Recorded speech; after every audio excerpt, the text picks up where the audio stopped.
This has been a low back issue has been going on for probably 10 years. And just over time, it kept getting worse and worse and worse. And it was radiating down the front of my leg into my hip. And then I went to see a doctor and I did physical therapy twice, but basically got done with PT. Well, guess what? It all comes back. Did shots, did injections. They didn't last any length of time. Then was on the road to surgery, and my family has a history of back problems. So I've seen my mom go through it. My sister and brother both had surgery, and I was like, I don't want to do it if I don't have to, because you can't undo it. Nope, you sure can't. Once it's done, it's done. So I hope it's a good result. So we were looking like probably $50,000 to $100,000 easy.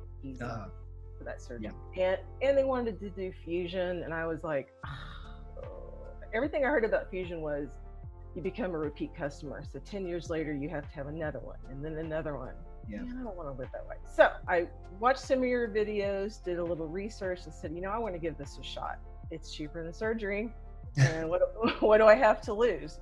So I was having pain waking me up during the night. If I went walking, I had pain. I had a job where I sat for 8 to 9 hours a day, so that didn't help anything. I went from that being on painkillers, almost surgery, to where I'm probably 95% better. Oh my gosh. Massively better. That's amazing. It's made a huge impact on my life. I'm back to weightlifting. I haven't done that since I was in college. It's fantastic. Really, for the biggest thing for me, what I learned out of your program was 2 things. Don't be afraid of the pain, because pain is normal, and I was terrified of it. And then the other thing is you have to keep doing this. If I'm going to be mobile, if I'm going to be active, and I don't want to be crippled for the rest of my life, then it's very simple what I need to do. It takes about 5 minutes a day. I've gotten my whole life back.